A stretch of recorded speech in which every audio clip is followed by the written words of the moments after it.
In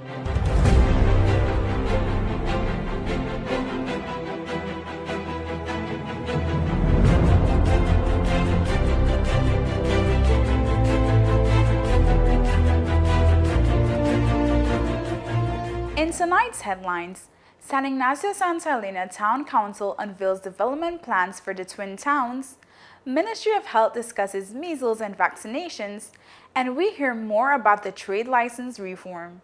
These stories and more on this week's edition of Belize Now. Thanks for joining us on this Friday, June 7, 2019. I am Erin Guzman. Earlier this week, the Office of the Director of Health Services reported that Mexican public health authorities had confirmed an imported case of measles into the Cancun Playa del Carmen area by a British national. Similarly, in January 2018, neighboring Guatemala also reported an imported case of measles from Germany. With more cases of measles popping up throughout the region, the government of Belize has remained on high alert and continues to advocate for protection against vaccine-preventable diseases. Janelle Mencia sat down with an official from the Ministry of Health to learn more about the disease. Protect your community. Do your part. #GetVax. #VaccinesWork. These words formed the central message of the 17th Annual Vaccination Week in the Americas, a week set aside annually at the end of April to promote and celebrate the success and importance of vaccinations globally. Dr. Natalia Larga-Espada-Bear, maternal and child health advisor in the Ministry of Health, told us why vaccines are such a big deal.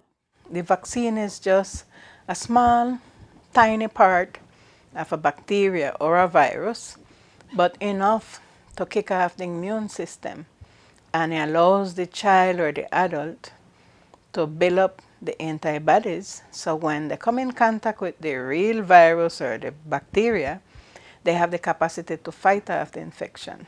Vaccines have proven to be very effective. In the last 25 to 30 years, worldwide, we have reduced 99.6% of polio cases, and that is due to the vaccine. But to maintain that goal, we need to continue providing the vaccine, protecting the children against polio, for example. One particular vaccine-preventable disease that has had much spotlight over the years, especially in recent months, is measles. It is the 5th disease to be eliminated in the region, but in 2017 it resurfaced. According to an epidemiological update from the Pan American Health Organization PAHO, published on May 17, 2019, 12 countries in the Americas have reported confirmed cases of measles, with most of the countries reporting additional cases. Dr. Bear shared with us signs and symptoms of the highly contagious viral disease. You have fever, you have runny nose, pink eye, cough, and the most significant feature is the rash. And the rash starts 4 days after the fever, and it continues 4 days after the rash starts. And the transmission period now, when one person can pass it to another, unfortunately, it's 4 days before the rash starts and 4 days after, so it's 8 days. While these symptoms might seem simple, the virus is highly contagious and even potentially deadly to infants. Dr. Bear explained how the virus is spread. The way how they transmit the virus is through sneezing, coughing, or contaminated surfaces. And the droplets, the virus is in the droplets, and the droplets can be up to 6 feet away from the patient that has measles. And the virus can survive up to 2 hours in those droplets or on contaminated surfaces. That means that any person coming in contact with the droplets with the virus or touching the contaminated surfaces can get infected with measles. In 2014, there was much hysteria over the Ebola virus outbreak. Though both diseases are of much concern, measles is far more infectious than Ebola, due to how easily it spreads from an infected person. For every person infected with measles, the risk is for 18 other persons to get measles. Compared to Ebola, one person infected with Ebola, 2 persons will be infected with Ebola. So the difference is huge. The Ministry of Health has established a strong surveillance system and encourages persons exhibiting the symptoms of measles to report it as soon as possible. We recommend that any person having fever and then develop a rash, irrespective of the cause, they should report it so that we can investigate it. Measles can only be diagnosed by laboratory, meaning we take blood samples and we send it to Trinidad and Tobago, to CARFA, for it to be, for them to do the testing for us. And then simultaneously we run it for other type of infections that we know we have, like dengue, we had chikungunya, Zika. So fever and rash, we're asking persons to report it.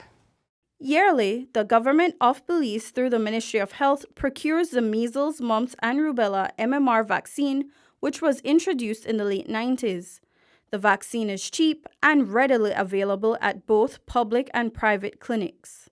We provide the vaccine at all of our health facilities for the ministry, and no out-of-pocket payment is required. It is provided also in private sector. And for those who attend BFLA clinics, they also have, they provide vaccines. If there are communities that want us to go to their community and provide them with the vaccine, we are open to that also. The recommendation currently is, let us make sure every child below 10 years have their vaccines. So it would be great if families can look at their child vaccination card, and if they do not have 2 doses of MMR vaccine, they need to come to us. One case of measles in Belize, where the disease has been eliminated since 1991, would be considered an outbreak. Dr. Baer says that getting vaccinated will help to preserve Belize's protection. What we have learned throughout the years is that one should not become complacent with vaccines. Because we don't have any case of polio, we should stop vaccinating. That is not the solution. We have to maintain the protection. If we know that, and we know the vaccine protect, and we are seeing outbreaks in communities elsewhere, in other countries, with low vaccination coverage, then the message is there. High vaccination coverage, no measles. For Belize Now, I am Janelle Mencius. Of note, in addition to measles, Belize has eliminated other vaccine-preventable diseases. These include polio in 1981, rubella and neonatal tetanus in 1996, and congenital rubella syndrome in 1997. Viewers may recall that back in March, we spoke to members from the Ministry of Local Government and the Economic Development Council on the trade license reform. This reform will address challenges that the business community and the town and city councils have been facing in relation to trade licensing. A part of this reform process involves data collection from town and city councils exercise. Miriam Longzeret tells us more. As the government continues to work on trade license reform, each municipality has embarked on a data collection exercise that will aid in determining the calculation of trade license fees, which is to be implemented in January 2020. The reform hopes to offer more transparent and objective terms for the business community while maintaining the revenue base for the municipalities. Currently, all businesses are mandated to pay 25% of their annual rental value, regardless of the business size, type, or location in the municipality. This, we were told, poses some challenges for the businesses. Some of those challenges involve the unpredictability in terms of not knowing how much you're going to be charged year on year, and perhaps the perception of inequity in terms of you not paying what you perceive to be a fair level of trade license. There was also the matter of a lack of transparency in how your annual rental value, which is critical to calculating trade license, is actually derived. And in general, just an inconsistent way in which the trade license was affecting the business community. Another aspect of the reform process is that businesses will be distinguished according to their location and business type, which will also affect their annual rental value. So, for example, if you're in the accommodation business and you're in downtown of a municipality, you should not be treated as an accommodation business that is another part of the municipality that has maybe less amenities like the infrastructure, the level of commerce, the traffic system, the traffic flows, that type of thing. The data collection process started in Belize City, and we caught up with one of the teams as they carried out the exercise. As was explained to us, the calculation of fees is based on the square foot of the buildings used, but with the exemption of certain spaces within those buildings. The idea is to measure only the productive spaces of the establishments. This is where the business operates. Spaces that will be exempted include the bathroom, kitchen, stairways, lobby and storage areas, and parking spaces. Just the area that the customers use the most when they go to these establishments and businesses. Basically, we have one laser with us and manual measuring tape, so we do physical measurement as well as with the laser. Right, to get these information. It's recorded on an inspection sheet and will be forwarded to the office to put in the data on the spreadsheet. The idea is to grow the business sector within the municipalities. There are many businesses that are not under the trade license right now because they are dodging because of the 25% rate. And so in so doing, by implementing this reform, we believe that there will be a better process to grow business and to also increase revenue base, but with fairness, with a fair playing field. So the moment you expand your business, there'll be no change in the fee until the third year. So the idea, and then it's predictable. Because now when you apply for a trade license, you go to the legislation, you go to the act, and you see the schedule, you see the zone, and you know exactly what your trades will be. So all what the board will do now, we just will regulate, not set the fee. The fee will be set by law in the schedule. And so the board just regulate that, ensure that all the requirements are met. The exercise is being carried out at all municipalities and is expected to be completed this month. For Belize Now, I'm Miriam Longsworth. We'll have more stories after the break. Stay with us.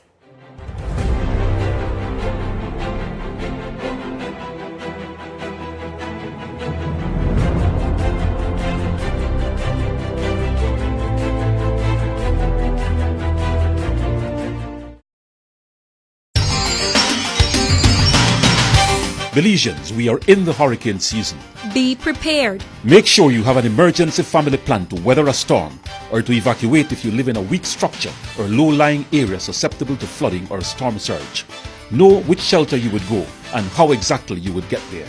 Be responsible. Secure your home and assets, battening down roofs, boarding up doors and windows, and trimming overgrown trees. Where branches are near power lines, seek assistance from the experts at Belize Electricity Limited.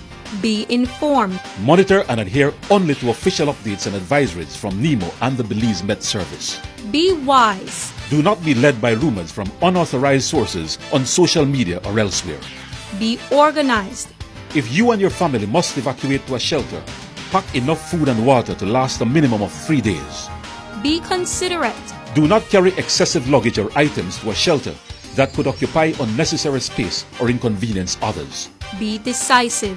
If you are officially advised to evacuate, do so without delay, understanding that it is difficult or impossible for NEMO officials to rescue you or your family in the midst of a storm. Remember, your safety and security is your first responsibility. Look out for yourself and your family and keep an eye out for your neighbors and community. A message from the National Emergency Management Organization.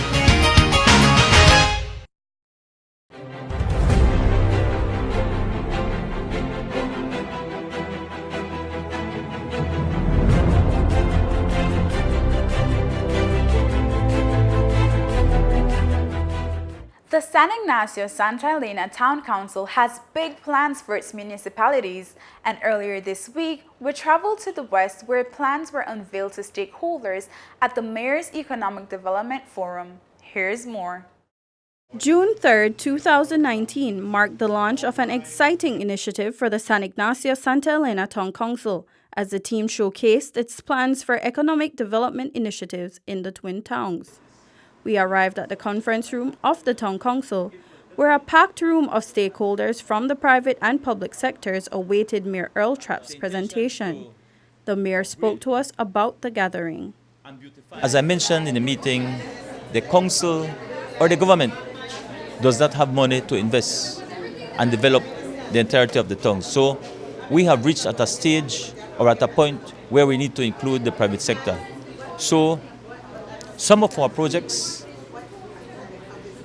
we have to introduce the public-private partnership venture in it. And in doing so, we'll be able to get a lot of the big projects and continue to enhance our community. The council established a Fireball loan program in partnership with St. Martin's Credit Union to assist young entrepreneurs with startup capital for their business ventures. Mayor Trapp believes that the proposed development plans will open up opportunities for such businesses. Going forward, I see the Riverside or the Riverbank project installing the different kiosks, the restaurant, the little family park, the zip line. I see, honestly, huge economic activities which will certainly stimulate the local economy. And I can tell you, San Ignacio and Santa Elena will continue to bloom. For both the national and local economic development councils, the launch of this initiative is positive for the public-private dialogue. This is exemplary in terms of the work that the San Ignacio Santa Elena Town Council is doing in engaging the public and engaging especially the business community within this municipality for development. It goes to show what's possible when both public and private sector collaborate to really unite in a vision and to get things done. You know, there's some great ideas, great project concepts.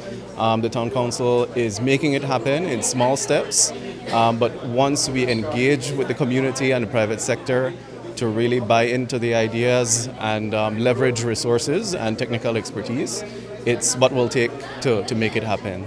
We're comfortable saying that these initiatives have broad support, and we're happy to see that the national stakeholders and national governmental partners are here to offer their support, in particular for the public-private partnership model of development. The mayor readily acknowledges, and I think at the national level it's been acknowledged, that if our developmental plans are going to be successful, it will require all hands on deck, and in particular the input from the private sector. So basically we're saying we're open for business. Paulita Bedran Figueroa, co-owner and manager at the San Ignacio Resort Hotel, was in attendance at the meeting. A business owner and resident of San Ignacio Town, she says she's impressed with what has been put forward by the council. We can see all of the improvement, and this is the kind of initiative that we need so that we can cooperate as a business community and the public community to produce the beautiful San Ignacio that we have. So the plans are impressive, and we just need to work together. Pest control operators are the people who enter your homes, food handling establishments, hotel, banks, and public and private sector enterprises to do pest management. Earlier this week, 9 pest control operators from all over the country were recognized by the Pesticides Control Board for their achievement in the successful completion of an updated training program on urban or structural pest control. The training that they participated in ranges from identification of the pest, the unique pest management strategies for the different kind of pests, the different situations, basically the professional ethics that pest control operators need to be mindful of because their activity puts them directly in contact with people and the environment, but most importantly with the people in these settings. So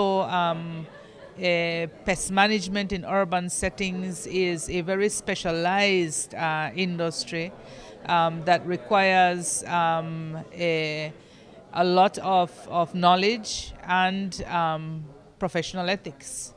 The PCB's work going forward will focus on identifying other persons in the pest control business in the country, as well as updating and enforcing legislation.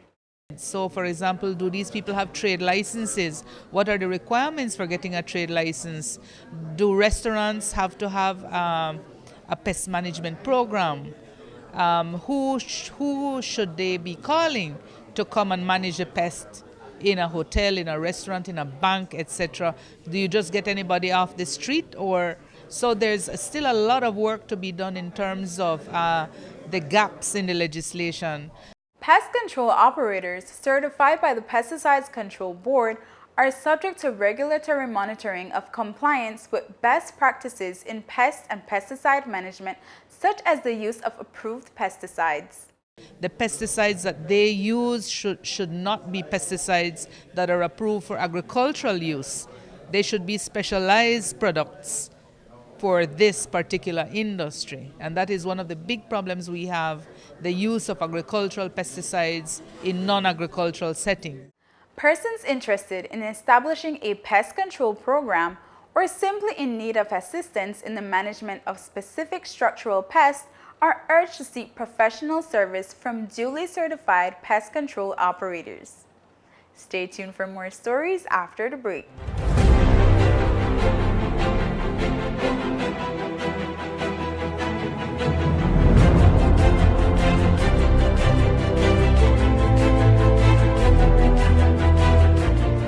On Wednesday, May 8th, Belizeans soundly decided to take the unfounded Guatemalan claim to the International Court of Justice, the ICJ. According to the special agreement, this is what happens next. 1.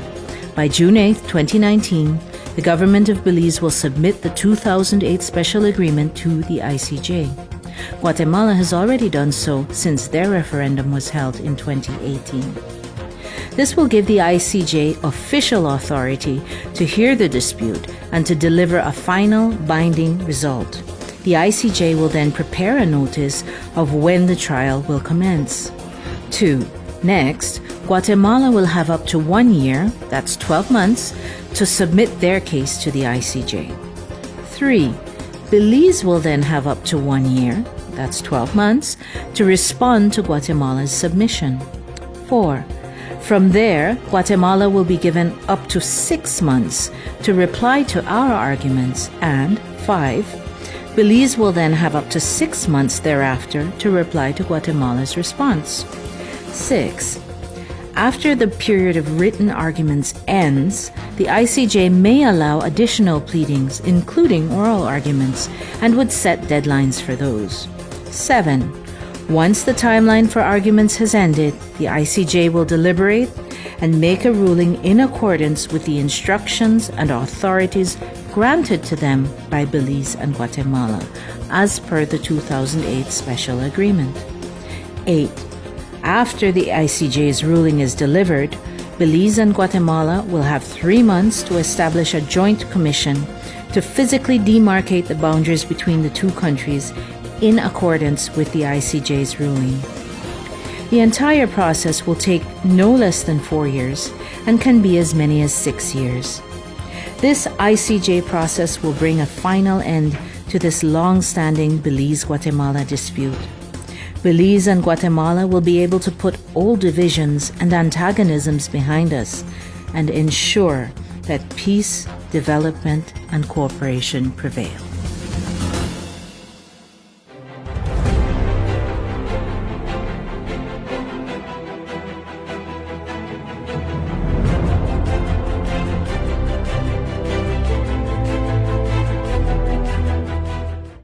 The Ministry of Human Development, Social Transformation, and Poverty Alleviation this week hosted its 4th event in the 2018-2019 Social Protection Conferences series. The 5-day conference is being held under the theme Poverty, Dollars to Dimensions. Mark Antrobus, social planner for the ministry, told us more about the objectives of the conference. Well, really, this is the start of maybe an 18-month, 2-year process to actually define a new national definition for poverty. So the outcome of this week is to ensure that all the technical people, all the policymakers have a good understanding of what poverty means. And that's poverty in all its forms everywhere. Antrobus further explained that the ministry wants to ensure that policies and programs are tailored to take into account the complexity of poverty. It's a really significant event for us. We've started looking at poverty for the last 30 years, and we've always looked at income and expenditure. But now, in line with the SDGs and many other different international commitments, we're expanding that view to a more human well-being definition. So we're looking at physical, environment, mental well-being, as well as education, access to health services. So it's a really rich discussion that we started today. Through the conference, the Ministry of Human Development aims to increase national understanding of poverty and introduce a multi-dimensional poverty index, MPI, that is in recognition of the fact that several factors contribute to poverty, and this complex phenomenon can not only be studied based on what a person earns or expends at a given time. Monica Pinilla Roncancio, researcher at Oxford Department of International Development, explained the significance of developing the MPI. The index, the multidimensional poverty index, can include different dimensions and indicators that guide policy. And policies can be tailored in order to reduce multidimensional poverty and take people out of poverty. And that's the importance of the index. It's a policy tool in order that you can reduce poverty and deprivation of people in Belize. The first 2 days of the workshop were geared at heads of departments, members of the National Assessment Team, and other senior and mid-level public officers, while the next 3 days targeted statisticians, researchers, and data managers. Last Friday, May 31st, Belize observed World No Tobacco Day in Orange Walk Town. The day was highlighted with the annual commemorative ceremony, which featured a youth forum and a mini-fair.